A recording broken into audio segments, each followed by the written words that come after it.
সবাই অভিজ্ঞ এখানকে বিদগ্ধ সাংবাদিক।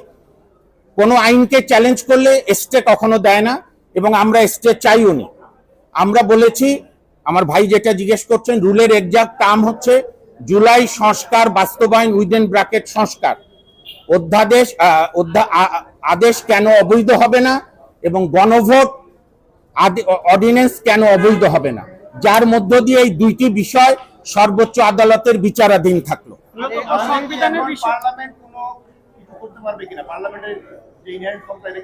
দেখেন, আমরা জুলাই সংস্কার এই অধ্যাদেশ চ্যালেঞ্জ করার বা আদেশ চ্যালেঞ্জ করার বেসিক গ্রাউন্ড ছিল যে ওনারা ভবিষ্যৎ সংসদকে হাত পা বেঁধে দিয়েছিল, এইটা করতেই হবে।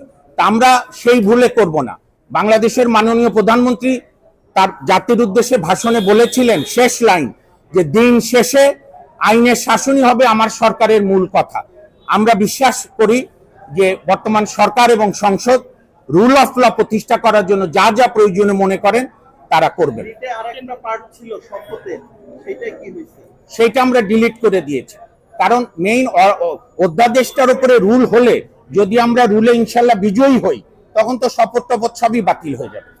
মেইন অধ্যাদেশকে আমরা সহজ বাংলায় আমরা জুলাই সংস্কার শর্টকাটে আদেশ এবং গণভোট এই দুটি প্রোপ্রাইটি চ্যালেঞ্জ করেছি। এই দুইটি সংবিধানের সঙ্গে সাংঘর্ষিক, কারণ বিগত সরকার 106 অনুচ্ছেদে সুপ্রিম কোর্টের অ্যাডভাইস নিয়ে 8ই আগস্ট তারা সাংবিধানিকভাবে ওত নিয়েছে।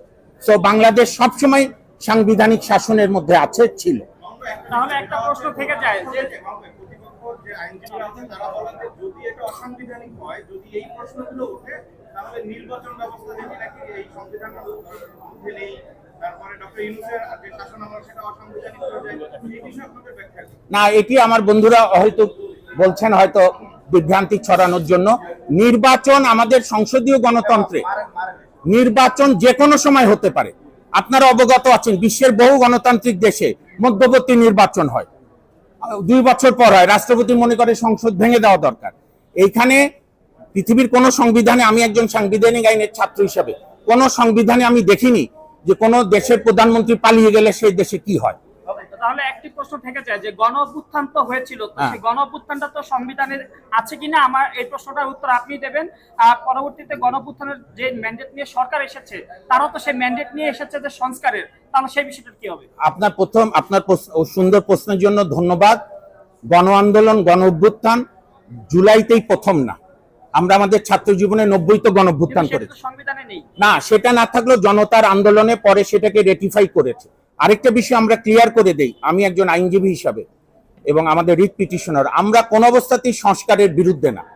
আমরা পর্যাপ্ত সংস্কার চাই, সংবিধানের, গণমাধ্যমের, বিচার বিভাগের, নির্বাহী বিভাগ, পুলিশ, কিন্তু সেটি হতে হবে বৈধ আইনি কাঠামোর মধ্যে, নাহলে সবই ভেস্তে যাবে। এবং নির্বাচনের সঙ্গে এর কোনো দ্বন্দ্ব নেই।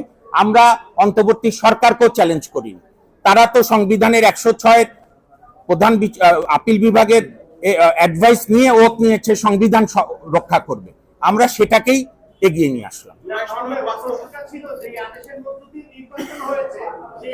আমরা তো ওই আদেশের আমরা তো ওই আদেশের পুরাটা চ্যালেঞ্জ করি। আমরা তো ওই আদেশের, আপনি সুন্দর প্রশ্ন করেছেন, আমরা তো ওই আদেশের সমস্ত আদেশ চ্যালেঞ্জ করিনি। আমরা সেকশন 3 যেটাই গণভোট হয়েছে, সেকশন 3,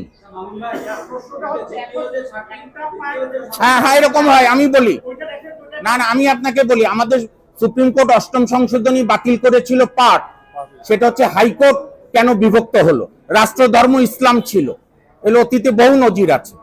তাহলে কি বিষয়টা এমন হয়ে গেল যেগুলো প্রয়োজন সেগুলো থাকবে কিন্তু বাকিগুলো বাতিল হয়ে যাবে? হ্যাঁ, না প্রশ্নই ওঠে না। কারণটা হচ্ছে, আপনার মনে রাখতে হবে, আপনারা আরো আমার চেয়ে অভিজ্ঞ, দেশের সুপ্রিম কোর্ট, হাইকোর্ট, বিশেষ করে হাইকোর্টের 102 অনুচ্ছেদ রাখাই হয়েছে সরকার বা সংসদের যে কোনো আইনকে পরীক্ষা করা, এবং সুপ্রিম কোর্টকে চলতে দিতে হবে, হাইকোর্টকে স্বাধীনভাবে কাজ করতে দিতে হবে, নাহলে গণতন্ত্র সংস্কার কোনোটাই টিকবে না।